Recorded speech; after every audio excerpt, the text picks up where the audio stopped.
हज़रात मोहतरम, अब आइए थोड़ी देर खिताब फरमाने के लिए मैं मौलाना अकबर साहब को दावत सुखन देता हूँ। माइक पर तशरीफ लाए। आप हज़रात इत्मीनान और सुकून के साथ तशरीफ रखें। शमए रिसालत के परवानों, गौस ख्वाजा के दीवानों, जुमला मुसलमान भाइयों, पर्दे सुनने वाली ख़वातीन माँ और बहनें, अस्सलाम वालेकुम रहमतुल्लाहि व बरकातुहू।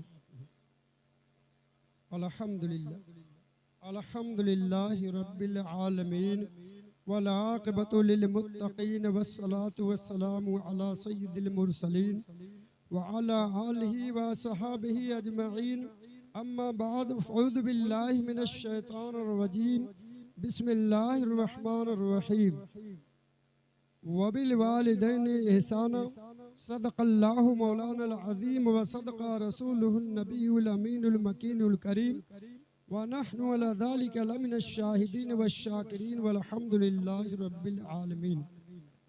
फलक पर चांद तारों की ये दिवाली कहाँ होती, फलक पर चांद तारों की ये दिवाली कहाँ होती, ना होते रहमते आलम तो खुशहाली कहाँ होती, ना होते रहमते आलम तो खुशहाली कहाँ होती। कोई माने या ना माने पर तो मेरा ईमान है, कोई माने या ना माने पर तो मेरा ईमान है। ना होता गुंबदे खजरा तो हरियाली कहाँ होती, ना होता गुंबदे खजरा तो हरियाली कहाँ होती। शुक्रिया।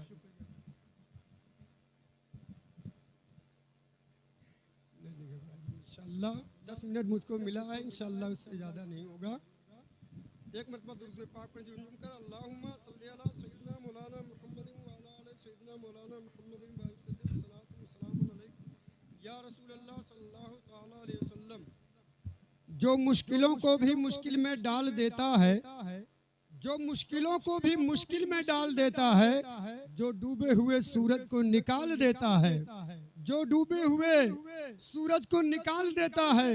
मेरी माँ ने, शायर कहता है, मेरी माँ ने मुझे बताया था बचपन में, नबी का जिक्र मुसीबत को टाल देता है, नबी का जिक्र मुसीबत को टाल देता है। या रब तेरे करम का करिश्मा दिखाई दे और वक्त अजल हुजूर का जलवा दिखाई दे। अजल मौत का वक्त, नज़ा का वक्त अजल हुजूर का जलवा दिखाई दे और यादे हबीब से हो मुअत्तर दिलो दिमाग। देखूं जिधर मदीना मदीना दिखाई दे, देखूं जिधर मदीना मदीना दिखाई दे। रुतबा माँ बाप का, रुतबा माँ बाप का बड़ा कितना जीशान है, रुतबा माँ बाप का कितना जीशान है। उफ ना कहना ये हुक्म कुरान है, उफ ना कहना ये हुक्म कुरान है। और हज मकबूल है, हज मकबूल है एक नजर माँ बाप को देखना, हज मकबूल है एक नजर माँ बाप को मोहब्बत से देखना। प्यारे नबी का यही फरमान है, प्यारे नबी का यही फरमान है।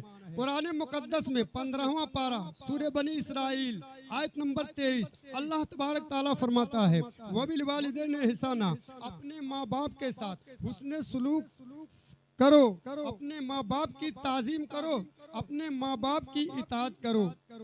इम्मा यबलुगन्ना, अगर वो बुढ़ापे को पहुंच जाए, अहदुहुमा, उनमें से एक, औ किलाहुमा, या दोनों, उफ़्फ़ि वला तनहरुमा, उन्हें उफ तक ना कहना और उन्हें झेड़।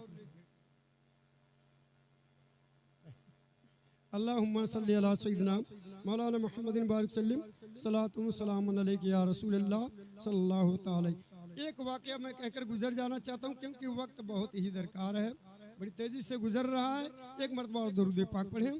अल्लाहुम्मा सल्ली अला सय्यिदना मौलाना मुहम्मदिन बारिक सल्लम सलातु व सलामुन अलैका या रसूल अल्लाह सल्लल्लाहु तआला अलैहि वसल्लम। बहुत ही मशहूर व मारूफ एक अल्लाह के वली हैं जिनका नाम है मालिक बिन दीनार रहमतुल्लाह अलैह। एक मरतबा आप हज कर रहे थे, हज के दौरान उनके जहन में बात आई, इतने मर्दो जन सब हज कर रहे हैं, काबा शरीफ का तवाफ कर रहे हैं, उम्रा और हज कर रहे हैं, ए अल्लाह न जाने इसमें किसका कबूल हो रहा है, हुआ और किसका कबूल नहीं हुआ। ये सोच रहे थे और रात में जब लेटे तो नींद जब आई, आंख लग गई, तो ख्वाब में उनको कोई निदा करने वाला, आवाज देने वाला ये कहता है कि ए मालिक बिन दीनार, उसमें जितने थे सबका हज कबूल हो गया, लेकिन सिर्फ एक का नहीं, एक के सिवा सबका, जितने मर्दो जन थे सबका कबूल हो गया। अब मारूफ बिन करखी मालिक बिन दीनार रहमतुल्लाह अलैह, आप दूसरे दिन जब ख्वाब से बेदार हुए तो आप ज़ारों कतार रोने लगे, न जाने कहीं वो शख्स मैं ही तो नहीं हूँ, मेरा ही तो नहीं कबूल हुआ। अब वो बहुत ही ज्यादा दिन उनका बड़ी बेचैनी बेसब्री से कटा। रात हुई, बिस्तरे पर फिर गए, नींद की आगोश में, नींद का आलम है, ख्वाब में है, ख्वाब के हालत में फिर वही आवाज, वही निदा सुनते हैं, निदा कि कोई कहने वाला कहता है कि ऐ मालिक बिन दीनार, सबका कबूल हो गया, जितने मर्दो जन थे तेरा हज भी कबूल हो गया, लेकिन एक शख्स ऐसा है उसका नाम फुला है जिसका कबूल नहीं हुआ।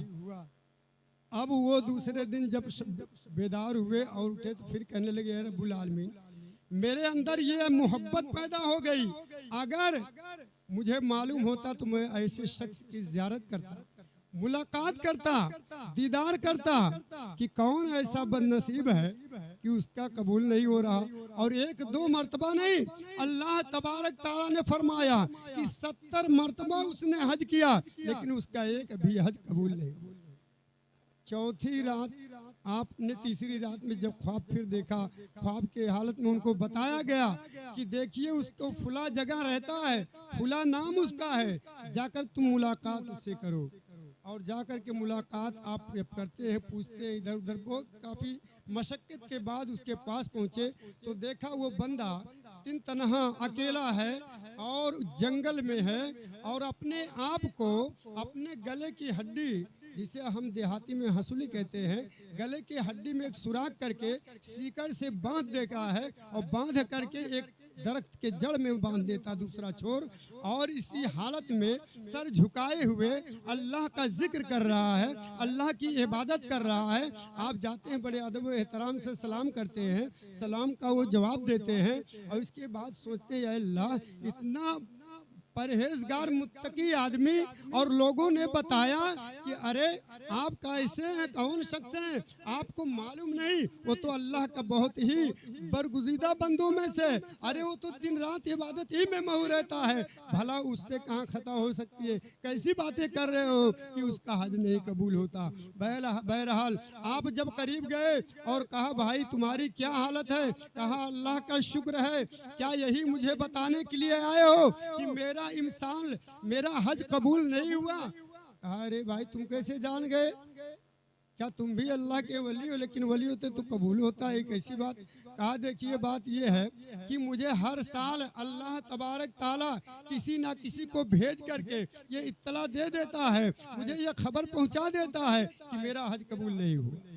कहा मेरे भाई ये बता तेरी खता क्या है? कहा खता मेरी तो बहुत बड़ी खता है, वो बख्शिश के लायक ही नहीं है। कहा आखिर बयान तो कर मुझसे। कहा वो ये है कि मैं बहुत बड़ा पहले एक शराबी था, मैं शराब अक्सर व बेशतर में शराब पिया करता था, रात में जब आता तो नशे की हालत में आता था, उसी हालत में सो जाया करता था। लेकिन जब तीसरे पहर होता, तीसरे पहर में मेरा नशा दूर हो जाता, मैं दरवाजे पर दस्तक देता तो बीवी को बुलाता, वो दरवाजा खोल देती थी। इसके बाद मैं गुस्ल करता, नहाता धोता और नमाज पढ़ता, फिर जो है खाना खाकर फिर सो जाता था। कहा इसके बाद कहा ऐसे कुछ गुजरता रहा वक्त। ऐसे एक दिन मैं कुछ ज्यादा पी लिया।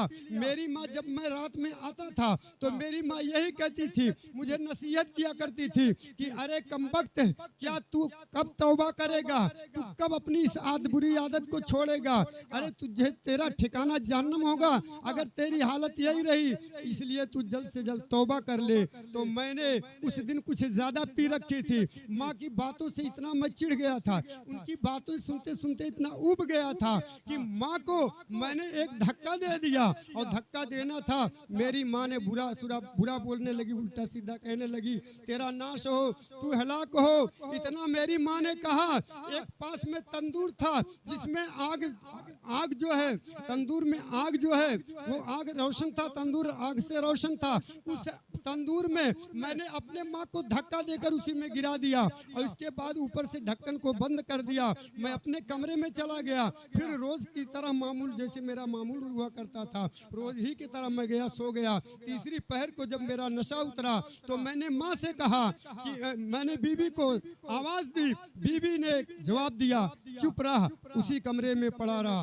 तो मैंने कहा अरे आज तेरा रवैया कैसे बदल गया, आज तू कैसे जवाब दे रही है। कहा तेरा कारनामा ऐसे है, तू बात करने के लायक नहीं, चुप रहा, पड़े रहा इसी में भूखे और प्यासे। कहा बात क्या है मुझे बता। तो कहा अरे तुझे मालूम नहीं, माँ को तुमने मार डाला, माँ की हालत देख, निकल बाहर। बीवी ने दरवाजा खोला, मैं बाहर निकला। जैसे तंदूर का उसने मुंह, उसका ढक्कन खोला, दहाने पर मैं गया।